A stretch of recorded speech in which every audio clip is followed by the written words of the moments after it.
Yo, what's up, chat? I'm back. I2 dot here. You know what I mean? I got like a little like hour like before I go to school and shit like that. So I was like, yo, like why don't I just make a video in between that hour? You know what I mean?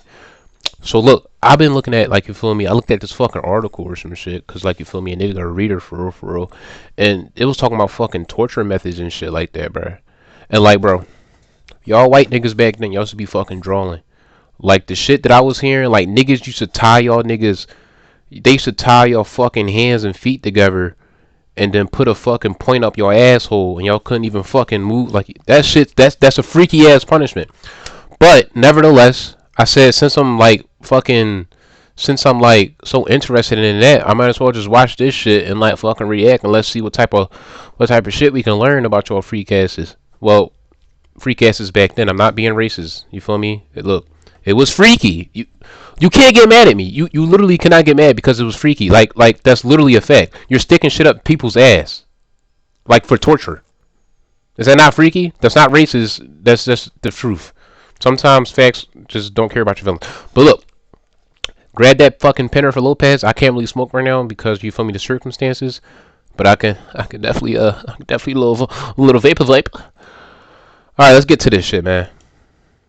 Let's start with the bad and slowly work our way towards the stuff of nightmares. Number 10, the Rat Dungeon. If you were alive in London, England during the medieval period, you would have definitely heard about the Rat Dungeon, since this punishment struck paralyzing fear into the hearts of even the most hardened criminals. This was a cell that was located at the bottom of the London Tower, where prisoners were shackled and chained in complete darkness. But here's the thing, the dungeon was connected to the nearby river and just below the river's waterline, so that when the water levels rose, all the rats that lived along the riverbed would be pushed out of their shelters and forced to swim downstream. This would of course lead the hungry and angry rats towards the entrance. That nigga chained up, they probably gonna eat it. Hungry and angry, them niggas gonna eat him up. Face to face with the prisoner. But to the unlucky prisoner, he never actually saw anything, and all he would hear were the soft scurries of the rat's feet entering the dungeon. And in a matter of minutes, these soft noises were in the hundreds all around him. These angry, aggressive rats would then begin to take small bites from the prisoner, who had no way of defending himself. Now, he might be able to shake the rats off for a few hours, but eventually the prisoner would pass out from pure exhaustion. And while he slept, the rats would continue. Bro, what did he do? He probably like fucking stole like a loaf of bread or some shit. And then like got sent down here. Y'all used to be fucking petty as well too, bro. Like a nigga will fucking jaywalk. I don't even know if jaywalking was a thing, but like fucking he'll go to the courts. Heresy! Send him to the rat dungeon. You get what I mean? Like, bro, what the fuck? Send die to the rat dungeon. Like, bro, like to get eaten up like that? That's crazy, bro. Then he held down too, bro, and I'm super scared of fucking like rodents and vermin and shit like that, bro. Like, and rats. You ever saw that fucking movie Willard? Where like he was controlling the rats and it was just a whole bunch of them and he killed his boss. They literally like fucking ate his ass up. You get what I mean? Now imagine being fucking chained down. You in the oh my god, they probably had y'all freak asses probably had that nigga naked too. And then he chained down, bro. So like the rats, bro. Are you serious? Nah, bloody. No, buddy. Continue to take bites from his flesh. Eventually, when he would wake up, he would discover hundreds of bites throughout his entire body. But it didn't stop there. The prisoner was left here for days or weeks on end, depending on his crime. But towards the end of the medieval period, this form of punishment just got more and more deranged, eventually becoming a form of execution, where prisoners would just be thrown in the... So if it turned into a form of execution, that means before... it was just a punishment, like a temporary punishment. They said they had these niggas down there for days and fucking weeks. What, they fucking threw bread at him or some shit to feed him? He must have had to eat some rats. I don't know. And forgotten just about. Crazy. Number 9, the rack. This was yet another punishment that took place in the London Tower. The rack was a torture device that was used in many places throughout history. This form of punishment was originally designed for getting a confession, usually from criminals, slaves, or prisoners of war. The device looked like a large ladder, but instead of secure steps, they would actually rotate like a rolling pin. You see, when a prisoner was placed on the rack, he would have his feet and wrists tied to a ratchet pulley system, where two legal officials would slowly tighten the ropes and locking them in place, placing an increasing amount of strain on the prisoner's shoulders, hips, knees, and elbows with every single turn. This was all done to get information, but of course, a lot of the times the truth... Shit, I'm ratting everybody out, goddamn. And the prisoner would then begin to say whatever he believed the officials wanted to hear. Sometimes it would work and the prisoners would be let go. What? I will rat on everybody, bro. What was some fucking common names back? It was Thaddeus, Clevis, Josephus, Tacitus, all them niggas, bro. Like, what? While other times, they would be tortured even more. They wouldn't even have to pull the joint. They wouldn't even have to tighten the ropes up. I'd be like, once they get me up there, I'm gonna start fucking singing.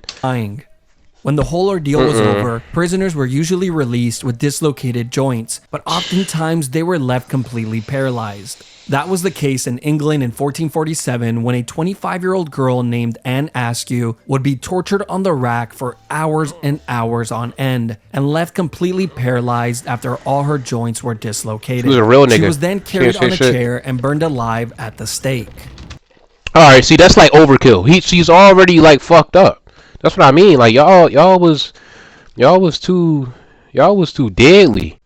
All this because she read and memorized scriptures from the Bible, which she preached in private to a small group of women, which were the exact women she refused to name and expose during her torture. Oh, she ain't rat. That's the thing. During this time period, if you followed any that's not really ratting, but like, shit, I would. Damn. Not say a word to anybody. Y'all talking about, bro? You talking about fucking pulling my joints until they like, you get what I mean? They got your joint tied up. They got your arms and your legs tied up, and they stretching you out by rolling the joint, bro. I'm ratting. What? Her own husband, which was the person that turned her in. Number 8. This brutal punishment was carried out at sea on sailors who would steal or be violent towards others and would usually result in death. Keel hauling would start with a sailor having his arms tied with a rope, then looped around the entire circumference of the ship before being tied off to his feet. The sailor would then be thrown overboard while the group of men on board pulled on the rope to slowly drag him around the outside of the ship, including over the keel, which is how this punishment gets its name. But a lot of the times, the sailor wouldn't even have to worry about it, since they were dead before they ever reached it. Kinda just depends on how hard the guys on the rope feel like working that day. Not only would the sailors be drowning and getting their backs and necks broken on the keel, they were also getting sliced apart like a cheese grater by all the sharp barnacles on the outside of the ship. But if by some miracle a sailor actually happens to make it all the way around the ship without dying, one of 3 things will happen. 1, he would be sent for round 2, and for sure be dead by then. 2, be freed and allowed back on the ship, where he would then slowly die to infections. Yeah, right. Or 3, live the rest of his life single and being made fun of, since he was now fully covered in scars from head to toe.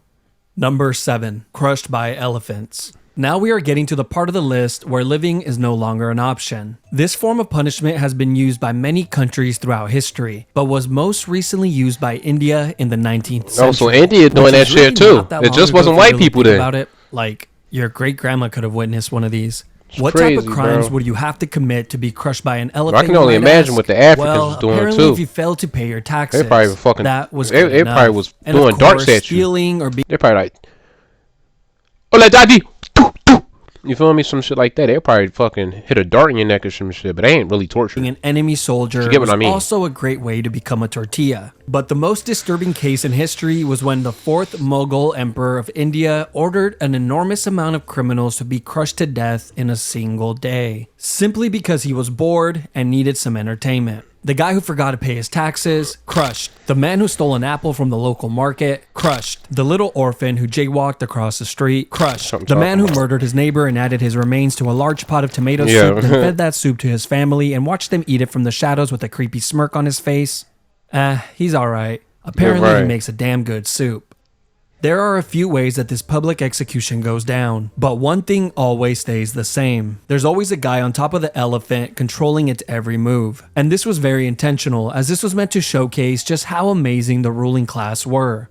I mean, look at them. They can control an elephant. Now be impressed.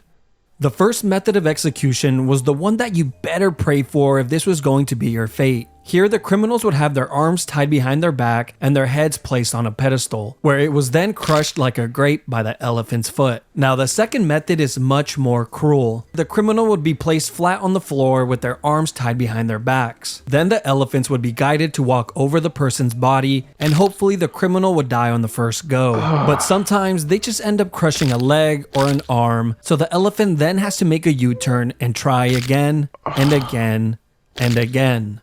The final and worst way is when a highly trained elephant was guided to slowly crush the person limb by limb. They would first crush the arms, then the legs, and then poke holes in them with the tusk until eventually dealing the final blow to the head or torso. This is the more theatrical route that rulers like the Fourth Mogul love to take, and made for a truly traumatizing experience for everyone.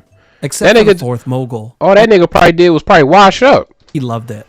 Number 6. India. Impalement. Probably one of the grossest and most cruel forms of punishment on the list. This has been used by a few countries throughout history, but was most recently used in Egypt in the 17th century, usually against criminals that were highway robbers, grave thieves, or anyone who would try and start a rebellion. This punishment would start by having a criminal lay flat on their stomachs with their arms tied behind their back. They would then be sliced open with a razor to increase the size of their back door. And as soon as that incision was made, the cut would be lathered with paste to instantly stop the blood. They would then thrust in a stake that was the width of a man's arm, which was sharply tapered on one end. They then begin to hit the wooden stake with the mallet, pushing it further and further in. And of course, the stake was greased up beforehand to make this process a lot smoother. And once the stake has popped out of the criminal's shoulder, head, or mouth, they were pretty much long gone. He is then planted next to a busy road, like a Halloween decoration, to remind everyone that this is what happens when you break the law. They will be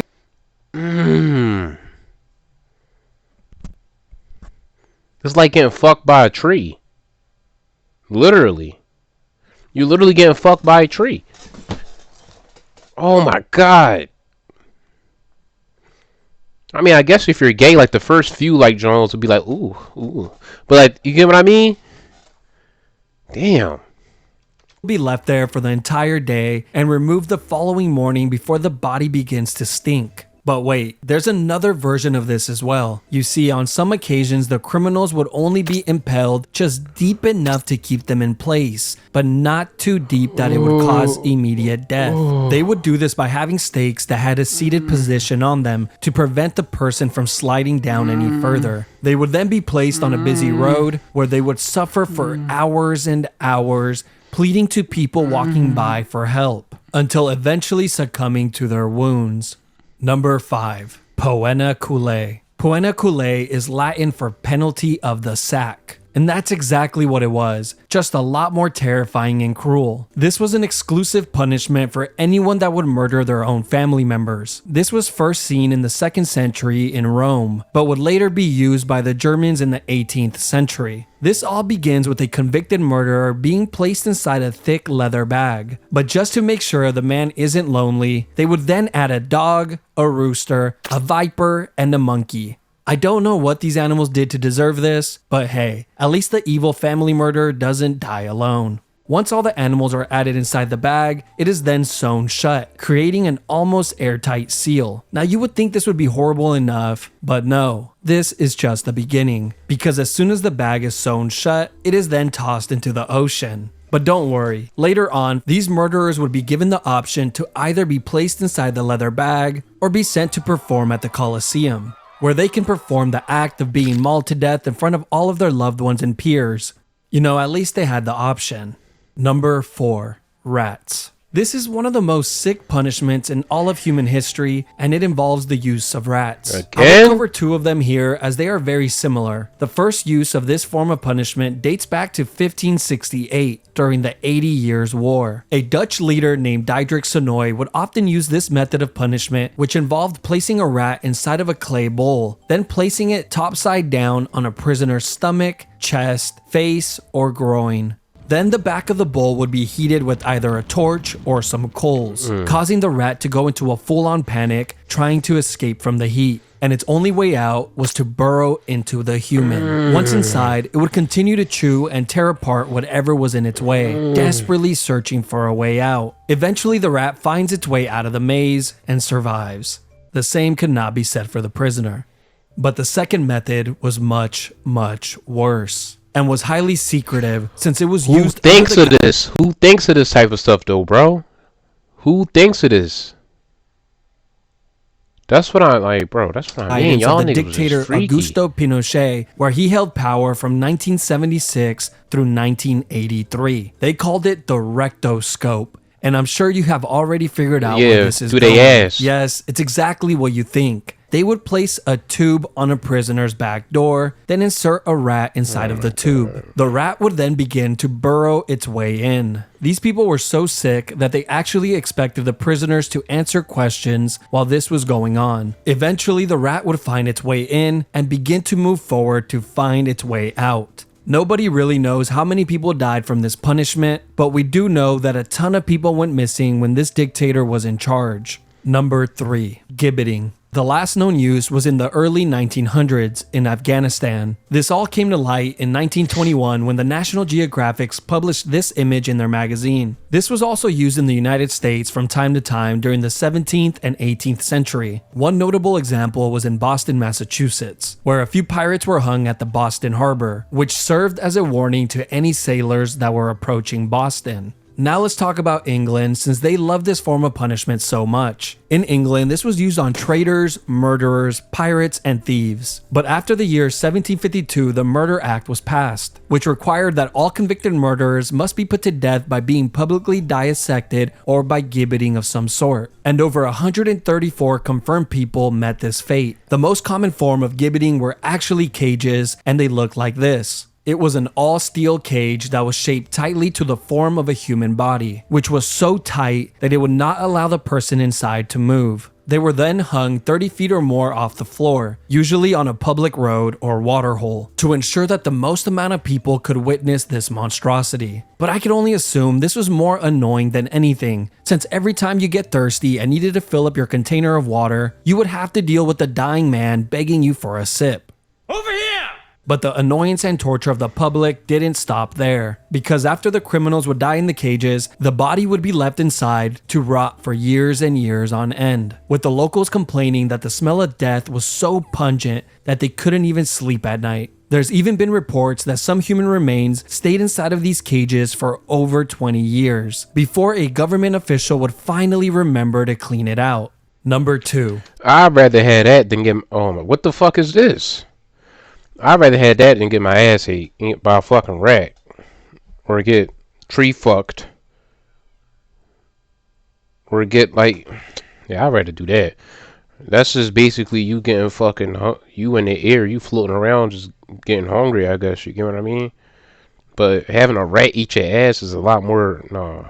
Scaphism. This was a form of punishment that was used by the ancient Persian Empire Sentence on anyone down that would be to get your convicted ass of murder. like, bro, First, that's the freaky. criminal would be placed inside of a boat on their backs and tied down. The boat had 4 holes cut out so that the person's arms and legs would be outside of the boat and in the water. They were then force-fed large quantities of honey and milk until their stomachs were visibly full. They would then proceed to lather their entire body with the milk and honey as well. After all these steps were completed, he was then pushed out to the middle of the lake where he was completely exposed to the heat of the sun. But the sun would soon become the least of his worries. You see, the reason they fed him milk and honey was not because it was a great last meal, but because this combination causes a person to get extreme diarrhea, which mixed with the sweet honey attracts rodents, bugs, wasps, bees, flies, and whatever other animals live near the lake. After being tormented by the animals throughout the entire night, you would think that the daytime maybe gets a little better. No, because as soon as the sun rises the following day, the person inside of the boat gets another gigantic meal of milk and honey and an additional lathering. This would be done on a daily basis to prolong the punishment for as long as possible. It was also well documented that the rodents would continuously attempt to burrow inside of the person through their back door.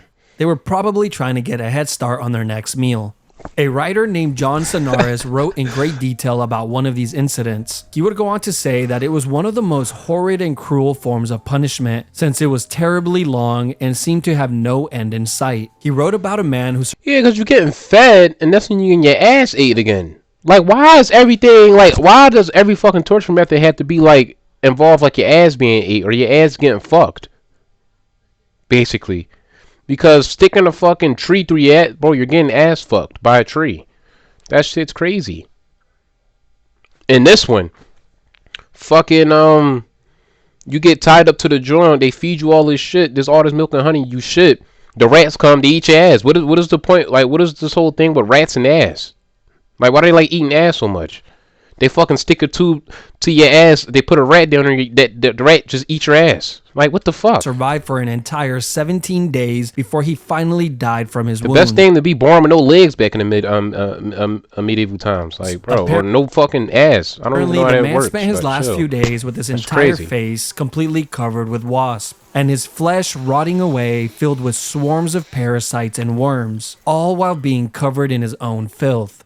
Number 1. The oubliette. Oubliette simply means to forget in French. This was a punishment that was used in many places throughout history, including in the London Tower, which had a small and confined room called Little Ease. Not only was this room pitch black, it was also so small that prisoners could not sit, stand, or lay down while inside it, and they would be left in this uncomfortable position for days on end. One of the most famous oubliettes is not the one in the London Tower, but in the neighboring district of Warwick, inside of Warwick Castle. Here, deep underground in the castle's dungeons, is a very small and narrow cell, completely made of stone, which has a metal door to close it shut. Prisoners were tossed inside of the cell and forgotten about, as the name implies. The prisoner would just have to sit there and wait for their inevitable death, which usually came in a few days from dehydration or starvation. Now, of course, this would be the best case scenario, because in reality, most of the time there would already be a rotting corpse inside of the cell to keep the new prisoner company. The previous occupier of the cell would serve as a daily reminder of his upcoming fate. But that's not the only companions that he will have, since the underground dungeons are completely infested with rats that have developed a taste for human flesh. Yep. But wait, there's more. These oubliettes existed in many of the castles throughout Europe, and in recent times they have actually discovered these dungeons with dozens, if not hundreds, of human remains inside of it, as proof that they were hardly ever cleaned. Like in Leap Castle of Ireland, where in 1900, during the castle's renovation, a worker found a small opening behind a wall inside of the chapel. This hole had an 8-foot drop that led to a large oubliette, and what the worker found inside shocked him, since it was filled with so many skeletons that they needed multiple cartloads to clear it all out. But just when you think the section is over, it just keeps on giving. You see, there's been many stories of men who have been placed inside one of these dungeons and kept alive for years and years on end, surviving off crumbs of food and minimal amounts of water, prolonging their inevitable demise for as long as humanly possible. These cells were sometimes even placed on ground level so they can hear the voices and laughter of the people outside. An experience that they will never get again in this lifetime. Yes, fucking video. Nah, bro. I mean, look, the last one, I'll take that one over anything, bro. But like, y'all had like some type of interest with ass and rats. Y'all just mixed those two together. Rat eat ass, and it was just rats like basically on every fucking joint. Yeah, y'all niggas was freaky. But I'd rather take the last one than all them, get my fucking ass or get tree fucked. Holy shit. I'm traumatized and shit now. Wow. I'm gonna do more of these. I'm at a loss of words. I'll see y'all niggas later.